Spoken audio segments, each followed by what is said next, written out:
여러분 평안하셨습니까? 네. 오늘 참으로 좋은 안식일입니다. 네. 오늘도 말씀으로 은혜 받는 한 시간 되시기 바랍니다. 네. 오늘은 누가복음 5장에 있는 말씀을 먼저 보도록 하겠습니다.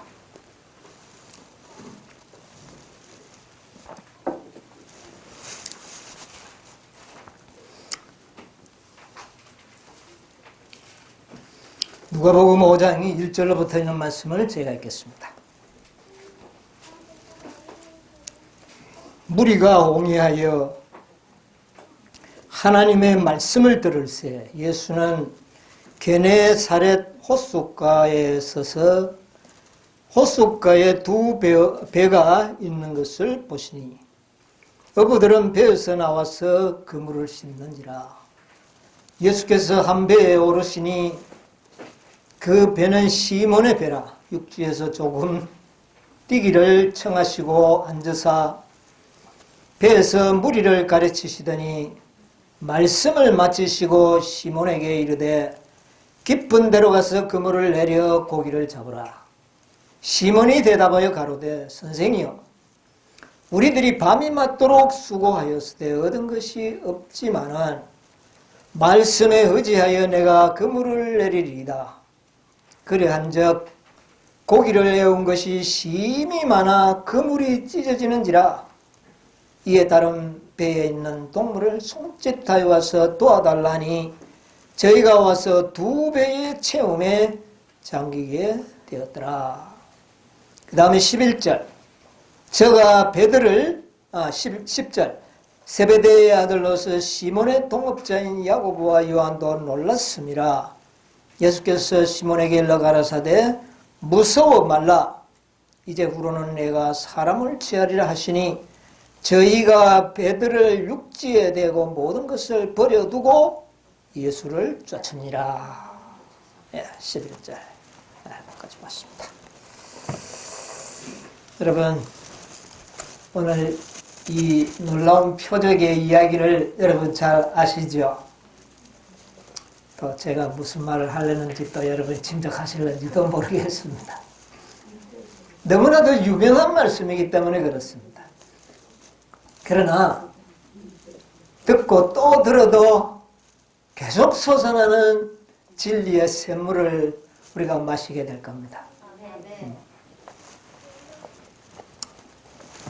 여러분 우리 제자들을 부르는 문제에 대해서 마태복음 4장에 보면 이런 기사가 또 기록이 되어 있습니다.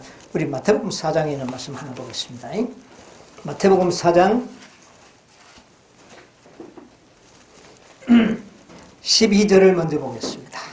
예수께서 요한의 잡힘을 들으시고 갈릴리로 물러갔었다가 나사렛을 떠나 스불론과 납달리 해변에 있는 가버나움에 가서 사시니 이사야 선지자 하신 말씀을 이루려 하심이라. 17절 이때부터 예수께서 비로소 전파하여 가르사대 회개하라 천국이 가까웠느니라.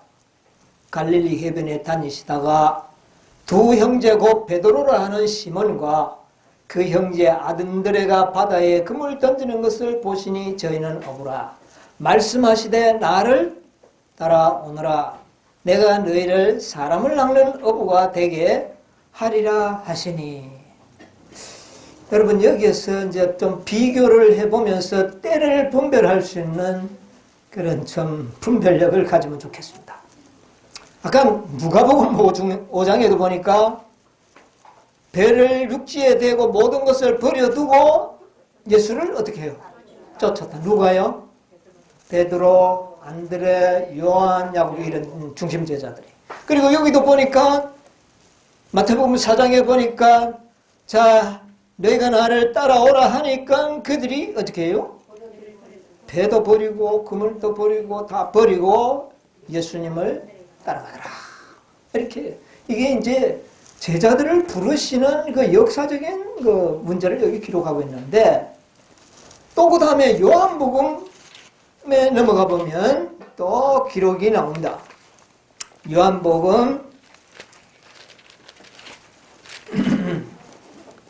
2장에 보니까 2장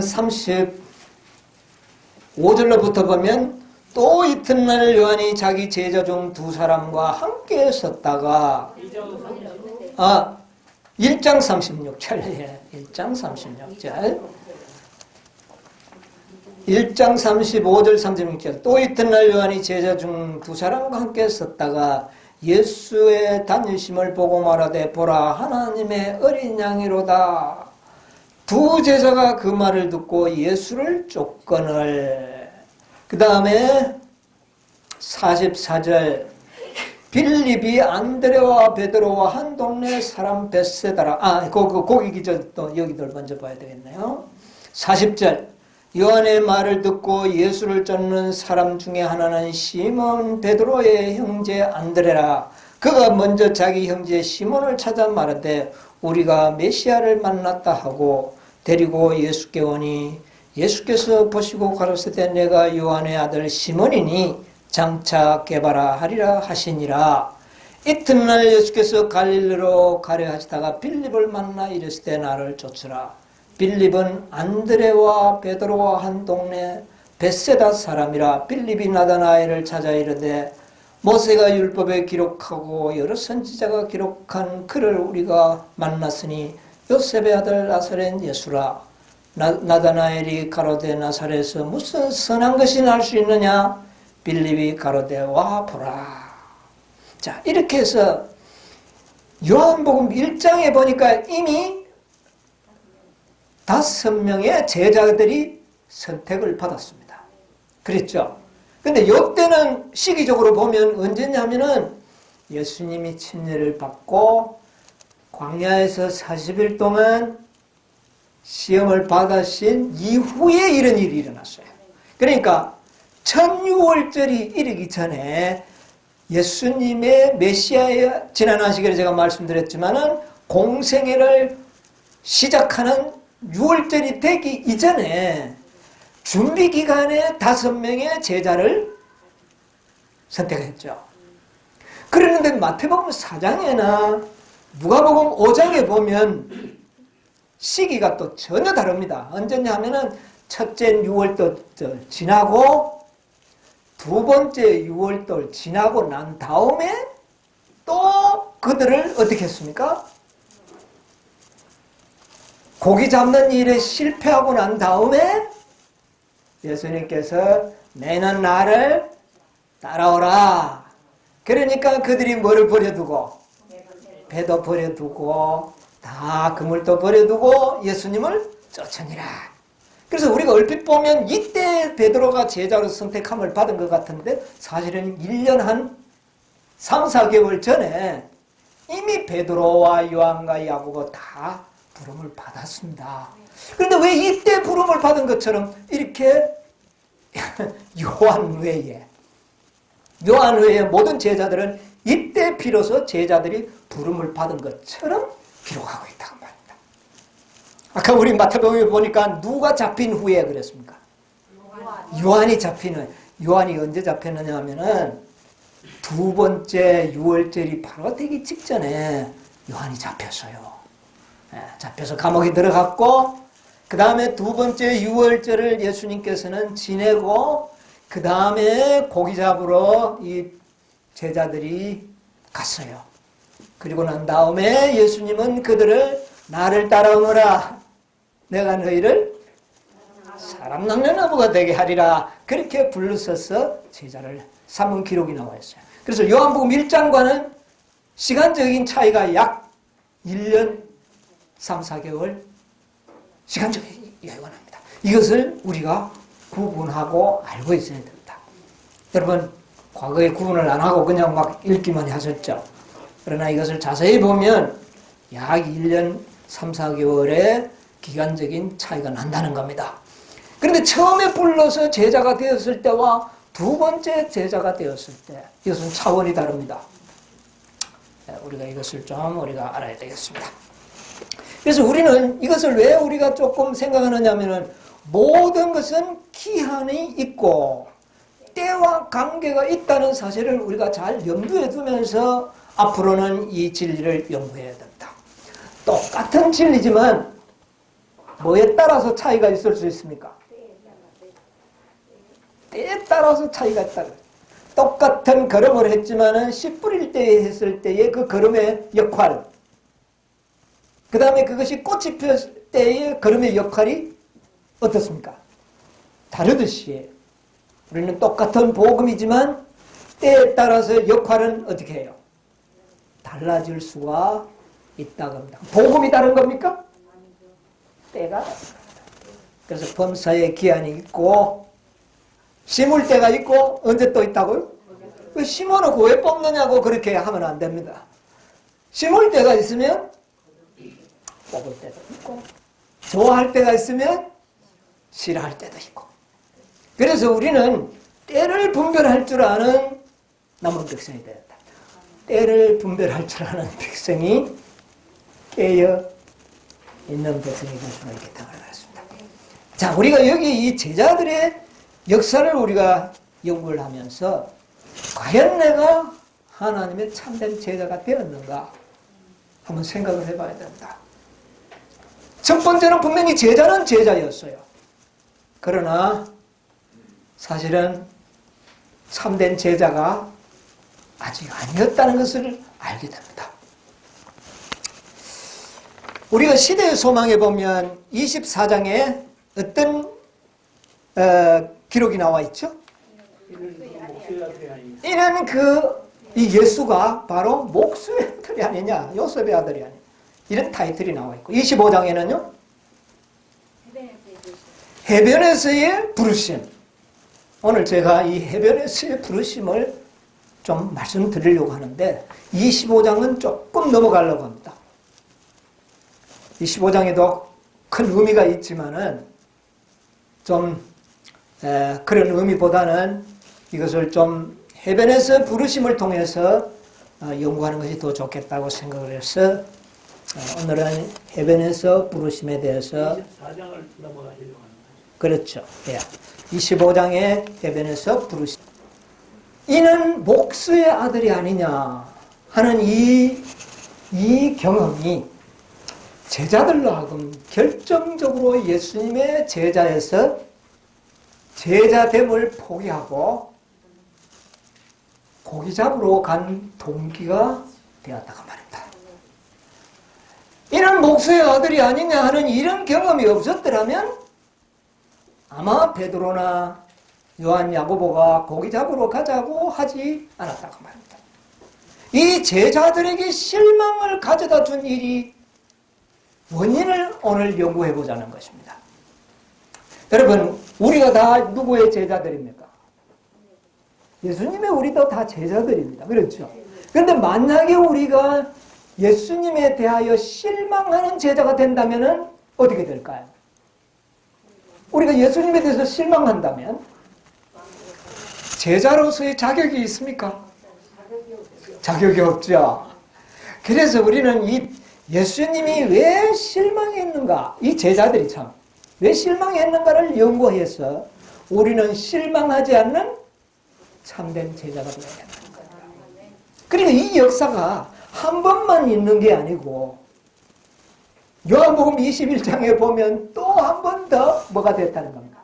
반복을 했다는 겁니다. 그런데 첫 번째 실망에서 우리가 배워야 할 교훈이 있고 두 번째 실망에서 배워야 할 교훈이 있는 것입니다. 이 두 번의 교훈을 우리가 배워야만이 실망하지 않는 승리하는 참 제자가 될 수가 있는 것입니다. 오늘 그 문제를 좀 생각을 해보려고 합니다. 이는 목자의 아들이 아니냐 하기 전에 제자들은 이미 몇 번의 경험을 했느냐면 아까 마태복음 4장을 읽을 때에 요한이 어떻게 됐더라? 잡혔더라. 이때부터 제자들의 마음에 불안하고 흔들림이 생겨난 겁니다. 요한이 잡히는 일 때문에 이것이 아주 이 제자들의 마음에 큰 근심과 흔들림을 가졌어요. 예수님이 거기에 큰 반응이 별로 없었죠. 요한이 잡혔다 그러는데도 이야기만 듣고는 그냥 지나갔었어요. 그래도 견딜만 했습니다. 견뎠습니다. 그런데 어디에 가서 또 타격을 한번 받느냐면은 두 번째 유월절에 안식일이 38년 된 중풍 환자를 고치고 그 사건으로 인해서 예수님이 어디에 불려갔습니까? 사내들인 유대 지도자들에게 불려가서 신문을 당하면서 예수님은 그 지도자들로부터 완전히 무엇을 버림을 받게 되는 겁니다. 자, 이 제자들은요, 사내들인 그 지도자들이 예수님을 메시아로 받아들이든지 아니면 메시아는 아니더라도 예수님을 영접했더라면 제자들은 견딜만 했을 겁니다. 그런데 그 지도자들이 어떻게 했어요? 예수님을 배척하면서 내막적으로는 예수님을 이미 뭐 하려고? 죽이려고 했다고 말합니다. 예. 그래서 이런 모든 사건이 예수님의 제자들의 마음에 정말 흔들림을 가져오는 그런 요인이 됐다는 것을 우리가 알게 되는 것이죠. 자, 그 다음에 여기까지도 또 조금은 견딜만 했습니다, 제자들이. 그 다음에 어디에 갔을 때 문제가 됐느냐면 이제 나사렛에 갔습니다. 그러니까 이제 두 번째 유월절에서 예수님은 유대인들과의 관계는 이미 마음으로 정리가 되었습니다. 두 번째 유월절까지는 유대인을 위하여. 그래서 1년 정도는요, 첫 번째 유월절과 두 번째 유월절에 대한 그 1년이라는 기간은 유대 지방을 위하여, 유대인을 위하여 예수님이 봉사하셨습니다. 그런데 이 성경에는 유대인을 위하여 1년 동안의 예수님의 생애의 기록이 거의 기록되어 있지 않습니다. 전혀 기록이 없어요. 그러나 1년 동안 예수님께서는 열심히 유대인을 위하여 봉사한 것은 맞는데 기록이 없다는 것은 표적을 많이 행하지 않았다는 겁니다. 왜 표적을 행하지 않았을까요? 유대인들을 위해서. 그들은 이미 말씀을 아는 자들이기 때문에 말씀을 아는 자들에게는 표적을 행하지 않습니다. 그러나 두 번째 유월절이 지나고 이제 전도의 대상자들을 유대인이 아닌 갈릴리, 이방 갈릴리 땅으로 향했기 때문에 그들에게는 뭐가 필요합니까?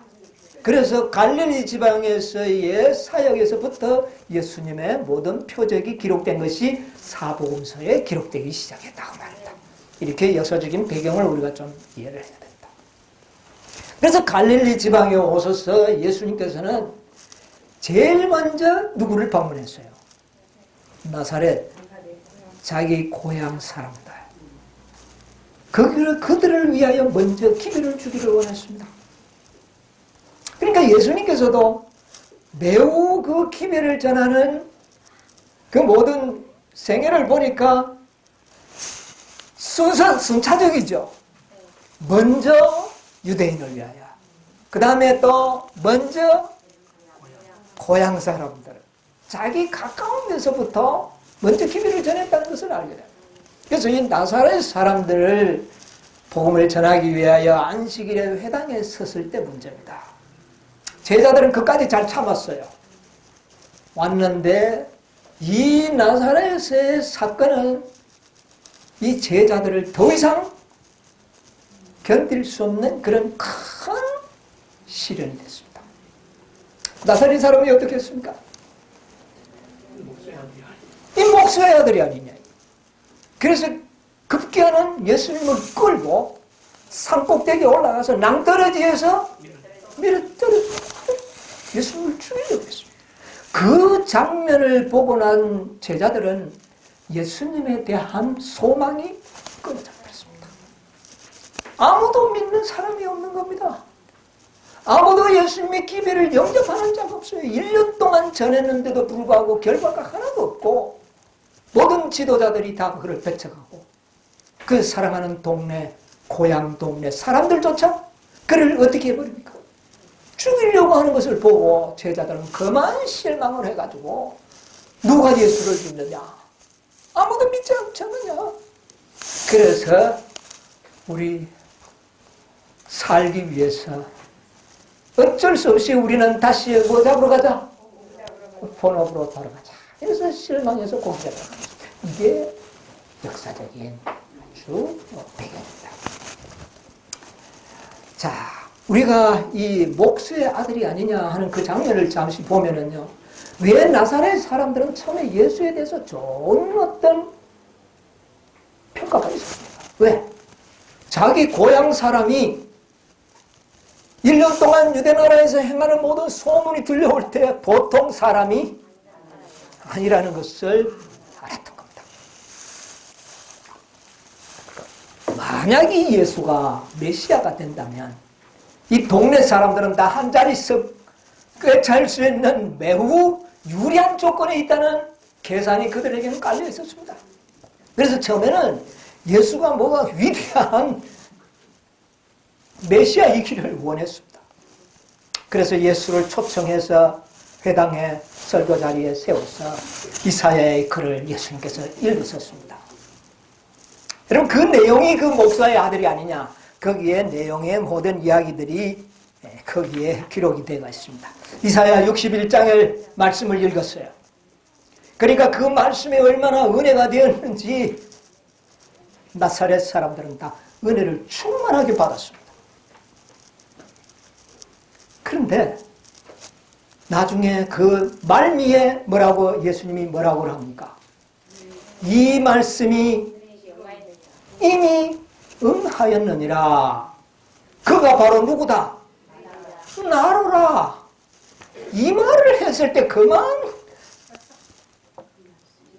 말까지도 좋았어요.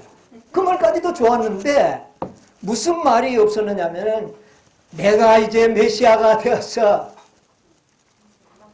이 유대나라를 로마의 속국에서 해방시킬 것이다. 한마디만 있었더라면 환호성을 하고 그들은 예수님을 메시아로 영접했을 것입니다. 그러나 예수님의 말씀 속에는 어느 한 구석에도 그런 내용을 찾아볼 수가 없었습니다. 그는 너무나도 온유하고 겸손하고 왕이 될 마음이 요거만큼도 없는, 여러분, 왕이 되려면 자기를 어떻게 해야 됩니까? 참 내세우고 위대함을 나타내야죠. 그런데 예수님은 너무나도 온유 겸손합니다.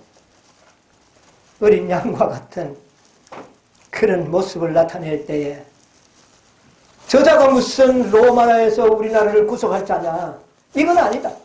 이건 죽여야 된다. 이건 동네의 수치다. 이렇게 생각해서 그를 잡고 낭떠러지에 떨어뜨리려고 했던 겁니다. 이 모습을 보았던 제자들이 그만 실망해버렸습니다. 누가 예수를 믿는 자가 있어야죠. 병은 고쳐갔지만 믿지는 않아요. 여러분이 이런 환경에 여러분이 도달하면 여러분은 어떻게 했습니까? 누가 믿느냐고 말입니다. 지금 우리 기회를 전하는데 다 안 오고 한 명도 안 오고 자꾸 있는 사람 떨어져 나가면 여러분도 흔들릴 거 아닙니까? 힘들죠? 제자들 마찬가지였습니다.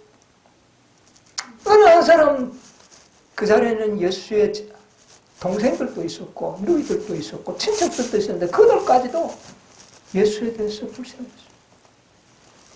이런 역사가 일어났던 겁니다. 그래서 그들이 흔들렸어요. 그래서 그들이 고기를 잡으러 가서 밤새도록 고기를 잡는데 어떻게 해요? 한 마리도 잡지 못하고 이제는 뭐까지 실망시킵니까?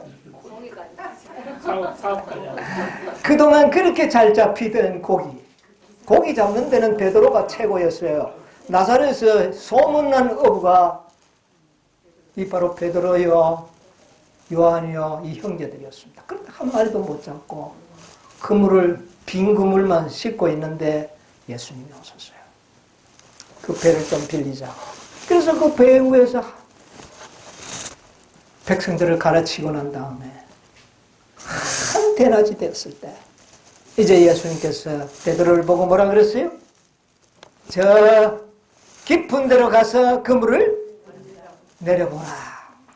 자, 그렇게 했을 때, 자, 여기 이제 그 말을 잘 보자, 그 말입니다. 우리 누가복음 4장을 보도록 하겠습니다. 5장을요.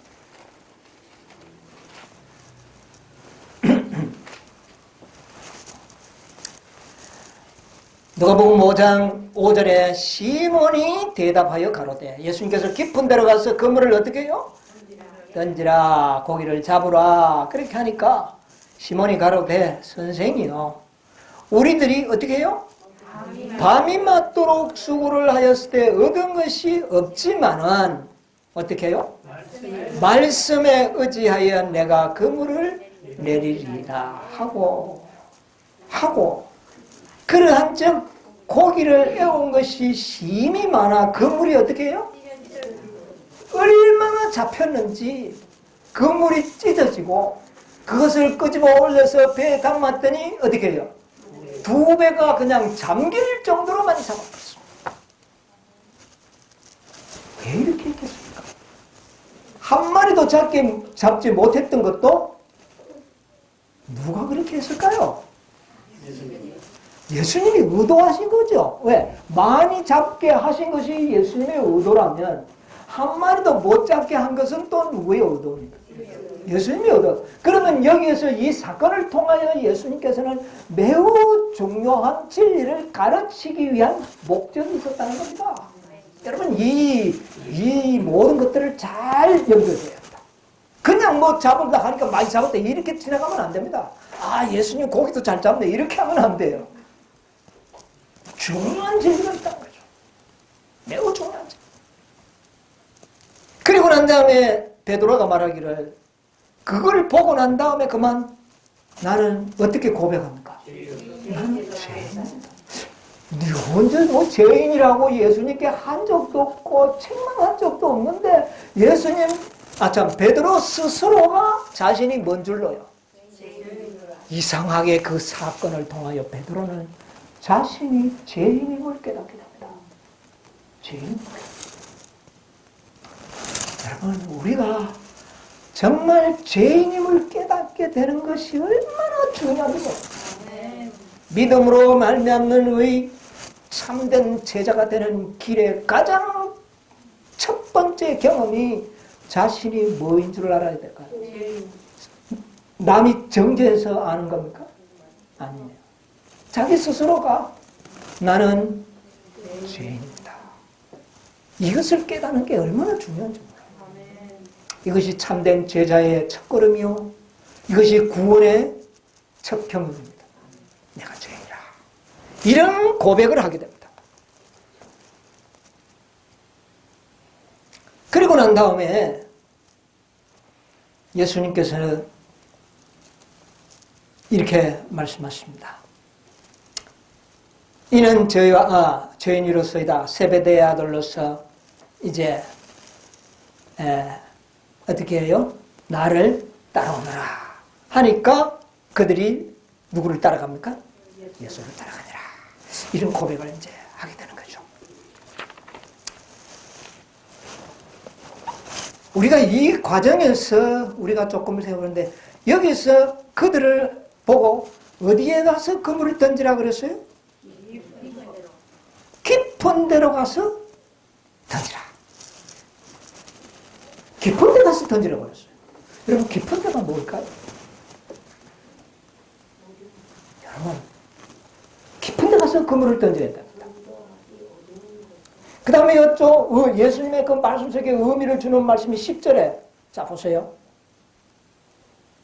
세베대의 아들로서 시몬의 동업자 야고보와 요한에게 요한도 놀랐습니다. 예수께서 시몬에게 일러 가라사대 뭐 하지 말라? 왜 여기 무서워하지 말라? 여기 뭐 무서워할 일이 있었습니까? 무슨 풍랑이 쳐서 무섭나요? 무서워할 일이 하나도 없잖아요. 여러분, 여기에 왜 예수님이 무서워하지 말라 그랬느냐고 말해요.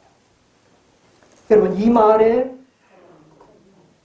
의미를 새겨야 됩니다. 첫 번째는 어디 가서 그물을 던지라? 깊은 데 가서 그물을 던지는 거. 깊은 데 가서 던지고. 그 다음에는 또 한 가지 우리가 여기 이 사건에서 생각해 볼 것은 뭐 하지 말라? 무서워하지 말라. 이것을 우리가 오늘 좀 생각을 해보려고 합니다. 그런데 오늘 시간이 많지 않기 때문에 제가 조금 말씀을 보기하지 않고 설명으로 좀 대신해야 되는 누가복음 21장에 보면 누가복음 21장 한번 비교를 해보겠습니다. 한번 찾아보겠습니다.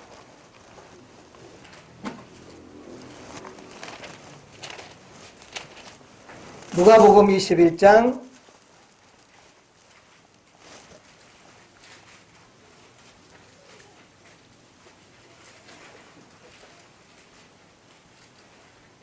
'이때는 때가 어느 때지요? 예수님이 뭐 하신 때입니까? 이미 십자가에 달려 돌아가신 이후 부활하신 이후입니다. 무슨 말인지 아십니까? 이 두 번째 고기 잡는 이때는 예수님이 이미 3년이 지나고 난 다음에 십자가에 돌아가시고 부활하신 이후에 베드로와 제자들이 또 어디로 갔습니까? 고기 잡으러 갔어요. 요한복음 21장. 제가 다른 거 이야기했습니까? 예? 아, 그래요? 예. 요한복음 21장입니다. 요한복음 21장. 네. 요한복음 21장입니다. 그때에 이 시몬 베드로가 3절 나는 물고기 잡으러 가노라 하며 우리도 함께 가겠다 하고 나가서 배에 올랐으나 이 밤에 아무것도 어떻게 해요? 잡지 못하였다니. 그 다음에 6절에 가라사대 그물을 어디에 던지라? 오른편에 던지라. 자, 첫 번째는 그물을 어디에 던지라? 깊은 데 던지라. 그리고 두 번째는 어디에 던지라? 오른편에 던지라. 그런데 이거 왜 오른편에 그러느냐 하면은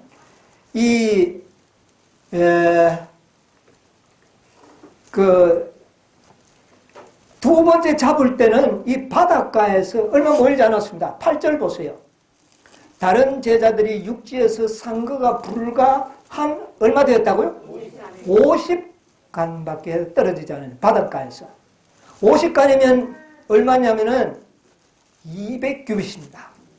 그러면 한 90m, 약 90m 되는데 90m면은 그런데 이 바다가 동해 바다처럼 이래 된 게 아니고 밋밋했다는 겁니다. 왜? 베드로가 고기 잡는 거 보고 예수님인 줄 알고 뛰어내려서 아마 걸어 나왔지, 헤엄치고 나오지는 않았다 싶은데 걸어 나올 정도면 바다가 얕았다는 겁니다. 그런데 오른편에 던지니까 고기가 어떤 고기가요?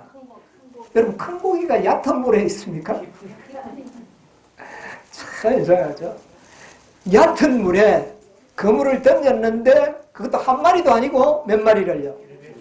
150마리쯤이 아니고 153마리. 끝자리까지 정확하게 잡았던 숫자가 거기 기록되었습니다. 그러면 이것은 바다가 깊지 않았고 멀지 않았는 곳에인데도 깊은 데 가서 던지라고 하지 않고 그때는 뭐라 그랬어요? 오른편에 던지라.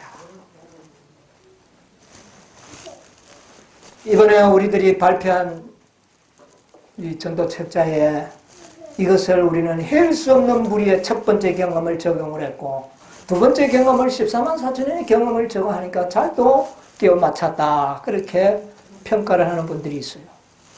여러분, 이 성경은 잘 끼워 맞추는 사람이 지혜로운 자입니다. 왜냐하면 성경을 자세히 읽어보라.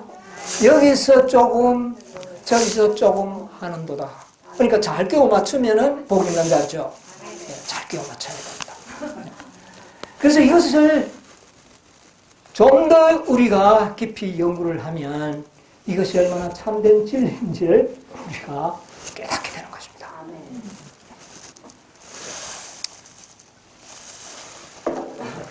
무서워하지 말라 그랬어요. 왜 예수님께서 첫째 무서워하지 말라 그랬느냐? 요거 한 가지만 좀 제가 설명을 드리고 좀 이 두 이적을, 표적을 좀 비교해서 설명을 하려고 합니다. 무서워하지 말라는 그 단어의 원어를 찾아보면 바도스라는 말인데, 이 바도스라는 말은 무서워하다, 두려워하다는 뜻도 있지만 놀랍다는 뜻도 있습니다. 놀랍다. 그런데 여기에 정확하게 번역을 하려면 무서워하다, 이렇게 무서워하지 말라가 아니라 놀라지 말라라고 번역하는 것이 더 정확했다는 겁니다. 이것은 저의 견해입니다. 왜 놀랍다고 하는 것을 했느냐면은 이 베드로가 실망했던 원인이 어디 있습니까? 베드로와 제자들이 그동안 실망했던 원인이 예수님의 말씀도 옳았고 분명한 메시아였는데 믿는 자가 하나도 없었다. 진리요, 메시아요, 모든 것이 완벽했지만 믿는 자가 하나도 없었습니다. 그런데 이제 예수님께서 한 마리도 못 잡은 것과 마찬가지로 예수님이 한 마리 고기를 못 잡았던 것을 상징한다고 합니다. 지금 1년 6개월이 지났는데도 한 마리 고기가 없다는, 베드로가 고기를 한 마리도 못 잡은 거나 예수님이 한 명도 추종자가 없는 거나 동일하다고 말합니다. 베드로 자신도 지금 누구를 버리고 왔어요? 예수님 버리고 왔으니 예수님 따른 자가 밤새도록 고기 못 잡은 거나 예수님이 1년 반을 수고했는데도 한 마리도 못 잡은 거나 동일했다는 겁니다. 여러분 그래요 안 그래요? 그것도 예수님의 공생의 시작에 가장 핵심적으로 1년 6개월을 유대인들을 위하여 봉사했건만 한 마리 고기가 잡지 못했던 베드로의 경험과 예수님의 경험은 일치했다고 말입니다. 그러나 예수님은 믿음이 있었습니다. 헤일 수 없는 무리가 구원받을 것을 예수님은 믿고 있었어요. 그러나 베드로는 그것을 볼 수가 없었기 때문에 네가 앞으로 놀라지 마라. 앞으로 네가 고기를 2배를 잡고 찢어지는 그물처럼 배가 가라앉는 열처럼 많은 고기를 잡았던 것처럼 마지막 구원 얻는 날에 너는 허다한 무리들을 구원 얻는 무리를 보게 될 것이다. 그때 너는 놀라지 말라. 무슨 말인지 이해하십니까? 너가 그것을 보게 될 것이란 말입니다. 앞으로 허다한 무리가 구원의 날에 찢어졌어요. 이거는 막 찢어졌어요. 그러니까 여러분의 허다한 무리는 충만히 구원하는 충만 숫자입니다. 그러니까 그때의 베드로가 보면 놀랄까요? 안 놀랄까요? 그래서 예수님께서는 너는 베드로야 놀라지 말라. 그래서 저는 이 말을 무서워 말라고, 이건 이런 뜻을 모르는 사람이 번역할 때는 두려워 말라고 번역하는 게 맞지만은 이제 이 진리를 알고 있는 우리가 번역한다면 더 정확하게 놀라지. 베드로야 놀라지 마. 여러분 어떻습니까? 아멘입니다. 베드로가 놀라고 우리도 놀랄 겁니다. 허다한 무리들이 유리바닷가에서 호산나 찬미를 보는 외치는 그 장면을 보고 우리 놀라지 않겠습니까? 예수님은 그것을 이미 어떻게 해요? 보셨다고 말입니다. 한 마리의 고기를 잡지 못했던 베드로처럼 1년 6개월이라는 세월 동안에 한 사람의 지지를 받지 못했던 예수님께서는 실망하지 않았던 믿음을 가지고 있었던 겁니다. 여러분 우리는 이 믿음이 필요합니다. 중요한 문제입니다. 그런데 두 번째는 어떻습니까? 두 번째는 자, 첫 번째는 사람들이 너무 없어서 실망을 했습니다. 아무도 믿지 않으니까. 분명히 진리였고 분명히 메시아였지만 믿는 자는 한 명도 없었고 제자들 자신까지도 예수님을 버렸다. 그러나 그 이후에 예수님께서 너희는 나를 따라오라. 제자로 불러서 그때 따라간 이후에는 제자들이 3년 잘 따라다녔어요. 근데 마지막 때 또 흔들렸어요. 흔들리는 요인이 달랐습니다. 첫 번째 흔들림의 요인은 아무도 예수를 믿는 자가 없어서 흔들리고 허다한 무리 때문에 흔들려 버렸는데, 두 번째는 왜 흔들렸습니까? 베드로가. 여기에 중심은 베드로입니다. 베드로가 왜 흔들렸어요? 자, 예수님이 십자가에 돌아가시고 부활하셔서 살아오셨습니다. 얼마나 기뻤겠습니까? 할렐루야 찬송을 부르면서 실망을 왜 합니까? 그런데 왜 실망을 하냐? 왜 실망했어요? 실망할 이유가 없잖아요. 십자가에 돌아갔을 때는 실망하는 게 맞죠? 왜? 누가 죽었으니까. 메시아가 돼서 왕이 될 줄 알았는데 죽어버렸으니 실망을 했는데, 그러나 다시 살아났을 때 왜 실망하느냐 그 말이다.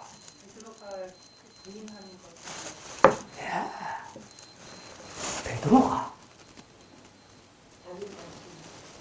예수님에게 실망한 것이 아니라 자신에게 실망한 것이다. 두 번째 실망은요, 자신의 실망입니다. 자신에 대해서. 이게 누가 당할 시험일까요? 누구의 경험일까요? 여러분, 이게 참 중요한 경험입니다. 14만 4천이의 표준을 알게 될 때에 여러분 실망합니까? 뭡니까? 이게 누구의 경험입니까?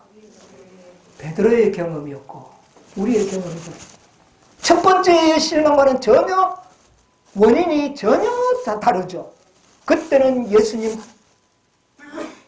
분명히 했지만은 아무도 따르지 않으니까 그만 실망을 했는데, 지금은요, 예수님은 만왕의 왕이시고 모든 것이 완벽합니다. 그런데 나는 보니까 베드로가 어때요? 내 믿음이 보니까 이거는 뭐 구원 얻을 자격이라고는 찾아볼 수가 없어요. 누구를 뭐 해버렸습니까? 부인한 것뿐만 아니라 저주해버렸습니다. 여러분, 구원받을 자격이 있다고 생각합니까? 그런데 무슨 14만 4천입니까? 그런데 무슨 14만 4천이에요? 예수님 부인하고 저주한 그런 실망스러운 생애를 우리가 살았던 우리가 예수님이 살아나니까 누구를 볼 면목이 없습니까? 예수님을 볼 면목이 없어서 나는 이제 고기 잡고 갈랐다. 예수님이 마치 나를 뭐 해버릴 것 같아요? 거의 버려버린 것 같아요. 그런 절망에 빠져가지고 고기 잡으러 간 겁니다. 여러분, 놀라운 경험이죠. 여러분, 이 경험이 우리의 경험이 되고 있습니다. 여러분, 우리가 구원받을 자격이 있어서 그렇게 구원 얻을 것이라고 생각을 하는 사람 아마 구원받기가 어려울 겁니다. 첫 번째 그 경험에서도 베드로가 나는 뭐로소이다? 죄인으로소이다. 왜 죄인인 걸 깨달았냐면은 아무도 예수님을 영접하지 않을 때 베드로 자신도 아닐 수도 있겠구나 불신했다는 겁니다. 그런데 어디에서 확신이 와버렸을까요? 예수님의 말씀 때문에 잡힌 고기를 보니까 이거는 부인할 수가 없어요. 그래서 자신이 예수를 잠시 동안 불신했던 것이 내가 죄인입니다. 깨닫게 된 거예요. 여러분, 이 장면이 우리 과거의 장면과 흡사할 겁니다. 그래서 이 베드로가 나는 죄인이었습니다. 나를 떠났었어 하면서도 예수님의 그 옷자락을 꽉 잡고 있었습니다.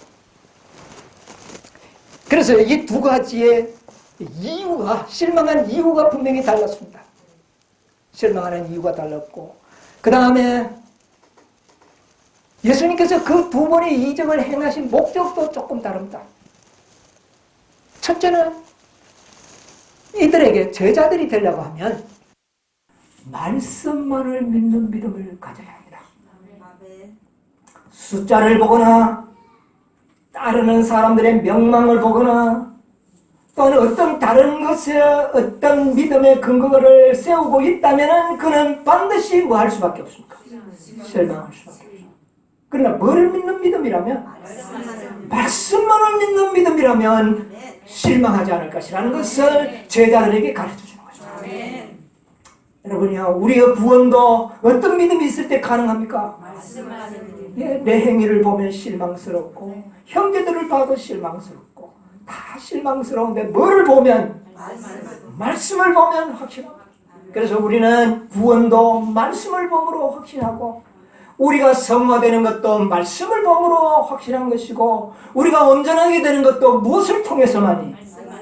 말씀만을 믿는 믿음을 가질 때만이 우리는 이 믿음을 가질 수 있습니다. 그래서 예수님께서는 첫 번째 베드로에게 가르치고자 했던 것은 내가 믿어지지 않지만 말씀에 의지해서 어떻게 해요? 던지니까 고기가 잡혔다. 그래서 베드로가 깨달은 게 뭡니까? 이야, 예수님이 말씀하시면 말씀 그대로 된다고 하는 믿음을 배웠을 때 그는 예수님을 그렇게 따라가죠. 그래서 이것을 우리도 배워야 합니다. 우리도 배워야 합니다. 그 다음에 사업적인 면을 예수님께 이 중요한 것을 사업적 깊은 데서 여러분 이 깊은 데는 사업적으로 말할 때는 멀리 가서 좀 멀리 가서 고기를 잡아라. 이 말을 와이프께서 이용했는데 이런 말씀이세요. 한번 읽어드리겠습니다.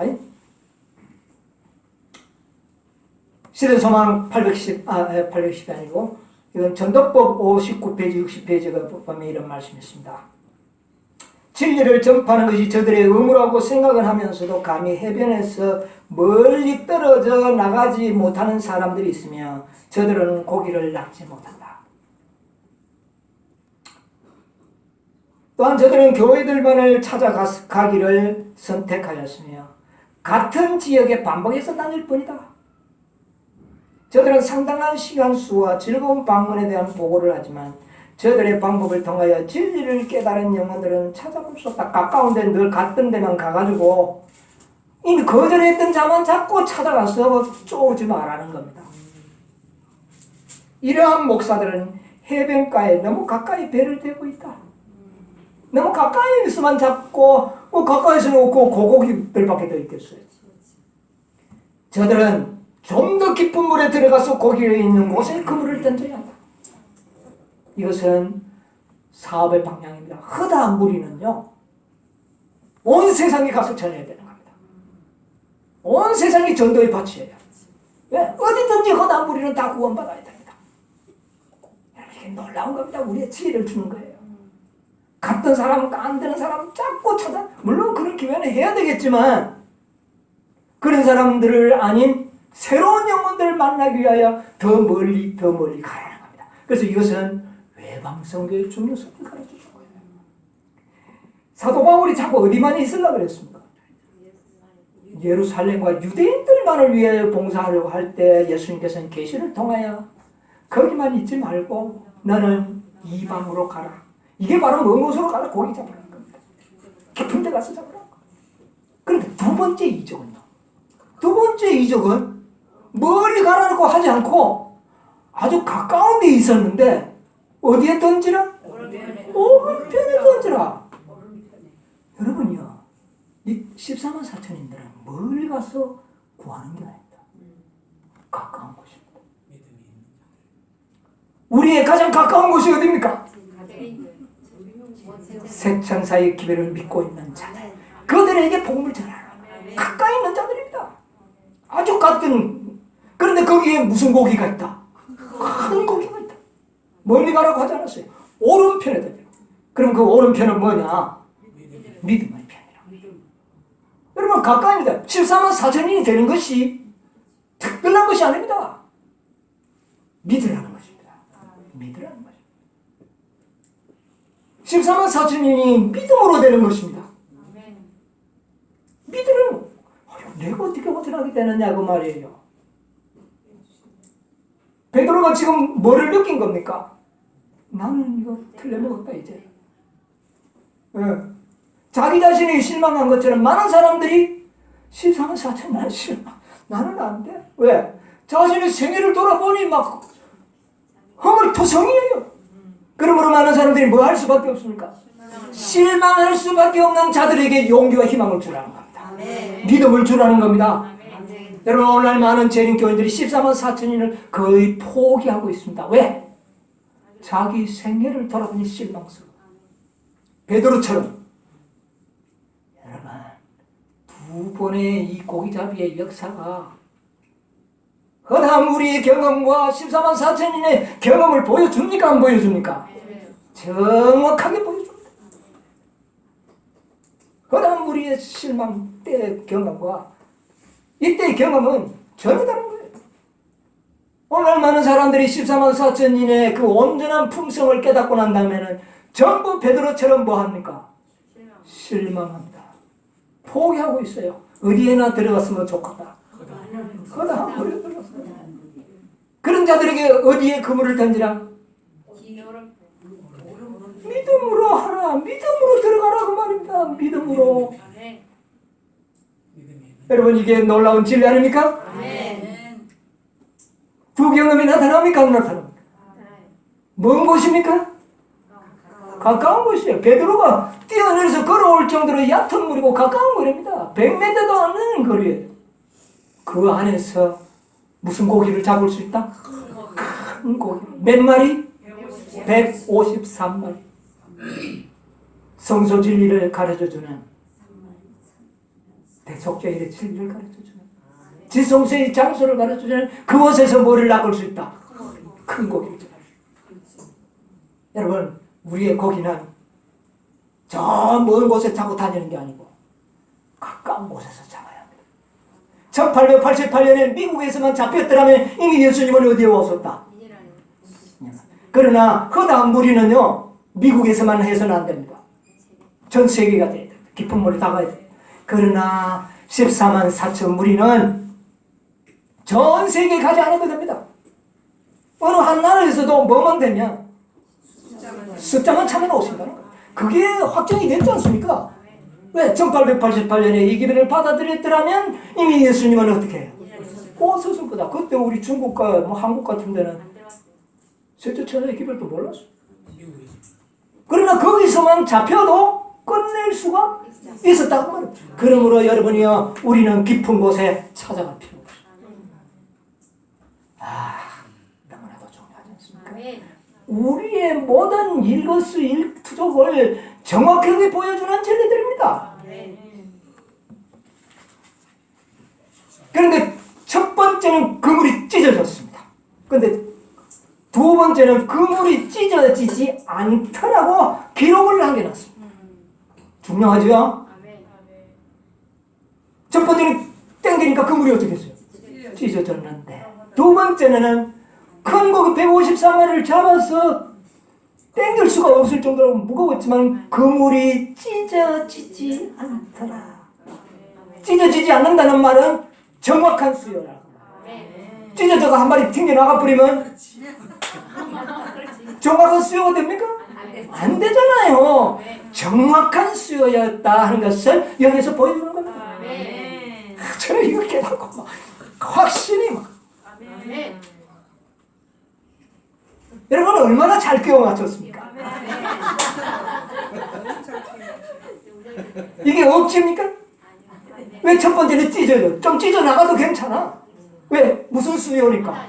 이거는 뭐 허다한 물이니까 좀 더 많고 적은 것이 문제가 되기 없지만 153마리는 정확하게 153마리가 돼야 되기 때문에 찢어지면 안 되는 겁니다. 정확하게 거기에 기록이 되어 있습니다. 그러나 그 물이 뭐 하지 않더라? 찢어지지 않더라. 아멘. 여러분 정말 아멘 해야 되지 않습니까? 여러분 이거 뭐 그냥 이상하게 돼. 여러분이요 우리의 진리에 확실하게 될 수 있어요. 아멘입니다.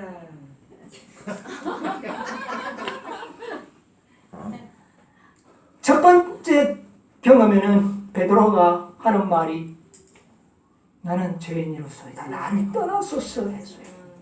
그런데 두 번째 경험에는 베드로가 예수님 나를 떠나소서 하잖아요. 그 죄인으로서이다 한 것은 그 전에 경험을 했지만 예수님이 뭐라고 이야기했냐? 그 다음에 네가 나를 사랑하느냐?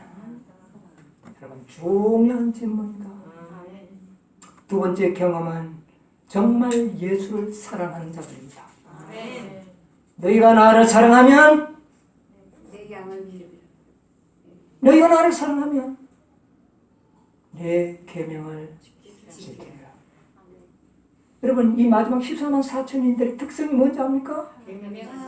하나님을 사랑하는 자들입니다. 아멘. 예수 그리스도를 사랑하는 자들. 아멘. 그래서 그들은 예수님의 계명, 하나님의 계명을 자기 목숨과도 바꿀 수 있는 그런 믿음을 가지고 있습니다. 아멘. 네가 나를 사랑하느냐? 예수님을 사랑하는 자가 승리하게 될 것입니다. 아멘. 마지막 일요일 법령이 내릴 때에 과연 누가 예수님을 사랑하는지 그때 판결이 될 겁니다. 아멘. 그때도 안식일을 짓밟으면서도 나는 예수를 사랑한다고 할 수 있을까요? 있을 수 없을 것입니다. 모두가 다 진리를 사랑하지 않는 자들은 다 오류를 믿게 될 것입니다. 지금은 아직까지 사람들이요, 사랑하지 않으면서도 사랑합니다 고백할 수 있습니다. 그러나 그때는 거짓말이 통하지 않을 겁니다.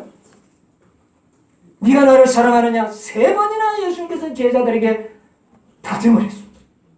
그때 베드로는 예, 사랑합니다 하지 않았습니다. 주께서 얼마나 겸손한지 모릅니다. 주께서 하실 것입니다. 그러나 그런 자들은 주님의 계명을 생명보다 더 사랑하여 지키게 될 것입니다. 아멘. 계명을 지키는 것이 하나님을 사랑하는 증거로 나타나게 될 것입니다. 아멘. 지금은 증거 없이 사랑한다는 말을 안 바랍니다. 지금은요, 누구든지 예수님 사랑한다고 말합니다. 왜? 뭐가 필요하지 않으니까요. 아직은 증거를 요구하지 않습니다. 그러나 일요일 법령 때는 증거가 없는 자들은 어떻게 될까요? 다 예수를 부인하게 될 것입니다. 네가 나를 사랑하느냐? 분명히 우리는 선택해야 합니다. 이것을 우리는 깨달아야 될 것입니다. 여러분, 베드로가 나중 그 부활의 날에 구원받은 허다한 무리를 보고 아마 예수님께서 그때 찾아와서 베드로야 놀라지 마. 그 수많은 구원 얻은 무리들을 보면서 놀라지 마. 여러분이요, 예수님께서 이 2번의 이적을 통하여 참된 제자 되는 방법과 어떤 믿음을 가져야 하며 사업의 방향과 모든 믿음과 모든 것이 다 제시되어 있습니다. 이것을 우리는 반드시 알아야 합니다. 이것을 모르면 우리도 어느 순간에 가서 뭐 할 수 있습니까? 우리도 실망할 수 있다는 겁니다. 우리가 실망한다면 그것은 만회할 기회가 없기 때문에 오늘 우리에게 이렇게 귀한 깊은 진리를 우리에게 깨닫게 해준 겁니다. 깊은 데를 가라는 말은 성교 방향은 먼 데까지 가는 것이지만 영적으로는 깊은 진리를 이해하고 깨달아야 된다는 말입니다. 깊은 진리를 연구하라. 하나님의 말씀을 깊이 연구해서 깨닫지 않으면 실망할 것이라는 거죠. 하나님의 말씀은 말씀 그대로 이루어진다는 놀라운 진리를 우리가 이해하지 못한다면 흔들리게 될 것입니다. 여러분, 이 놀라운 진리를 여러분이 이해하시게 되기를 바랍니다. 아멘. 시대소망 810페이지 가운데 보면 배 오른편에 그물을 던지라고 명하신 데는 단 한 가지 목적이 있었다. 그 편 해변에 당신이 있어 계셨다. 그것은 믿음의 편이었다. 항상 믿음. 믿음입니다. 모든 것이 믿음의 편이었다. 여러분, 실망할 때도 믿음을 활용해야 됩니다. 이렇게 될 때 우리는 승리자가 될 수 있어요. 아멘.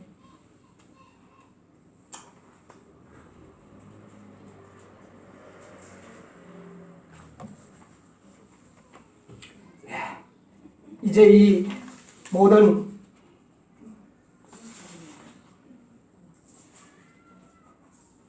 여기 보면 원고 37페이지에 있는 말씀 하나 읽고 마치도록 하겠습니다. 이 마지막 때에 있어서 하나님의 백성들은 빛보다 어음을 택해서는 안 된다. 그들은 빛을 사모해야 하며 빛을 기대해야 한다. 그 빛은 끊임없이 점점 더 밝은 빗줄기 가운데서 빛나게 될 것이며, 여러분, 우리가 몰라서 연구하는 것이 아니라 더 밝은 빛을 보기 위해서 그렇습니다. 될 것이며, 또한 예수 안에 있는 그대로의 진리를 더욱더 명확하게 나타냄으로써 인간의 마음과 인간의 품성은 향상되고, 여러분, 우리가 진리를 얼마나 깊이 아느냐에 따라서 품성이 어떻게 된다고요? 향상이 되고 믿음도 향상이 되고 믿음도 강화해지는 겁니다. 향상되고 하나님의 백성 위에 가져오고자 애쓰는 도덕적 어두움은 사라지게 될 것이다. 어두운 그림자는 남아있지 않게 될 것이다. 중요한 문제입니다. 우리가 잘 보세요. 시대의 종말에 접근할수록 하나님을 섬기기 위하여 보다 깊고 보다 명확한 식별력이 요구되며, 하나님의 말씀에 대한 더욱 확고한 지식, 산 경험, 그리고 거룩한 마음과 생애가 요구된다. 여러분, 오늘 우리가 이 배운 것이 몰라서 배웠습니까? 분명하게, 명확하게 이 빛들이 우리에게 다가올 때에 우리가 믿음을 강하게 해야 되겠다가 아니라 저절로 믿음이 강해지고 저절로 품성은 더 거룩하게 향상될 수밖에 없는 것입니다. 여러분, 바로 이 두 번의 베드로의 고기 잡는 이적이 바로 헤을 수 없는 무리와 14만 4천인을 가르치기 위한 목적이 있었다는 것이 확실합니까? 뭡니까? 전번 들었을 때보다 더 확실합니까? 저는 전번 때보다 더 확신을 갖게 됐습니다. 전번에는 깨달았을 때, 야, 이거 내가 끼워 맞춘 거냐 싶어서 걱정도 했습니다만, 이번에 다시 연구하면서 더 확신을 갖게 됐습니다. 여러분이야, 분명한 수요와 허다한 무리의 분간점을, 믿음의 차이점을, 상황의 차이점을 다 다릅니다. 허다한 무리의 경험과 14만 4천 무리의 경험이 다르다는 것을 이 표상에서 다 보여줬지 않습니까? 더 두려워할 이유가 있을까요? 우리의 믿음을 확고하게 하셔서 정말 실망하지 않는 참된 제자들, 하나님의 영광을 돌리는 참된 주님의 제자들이 되시기를 간절히 바라면서 오늘 말씀을 마치겠습니다.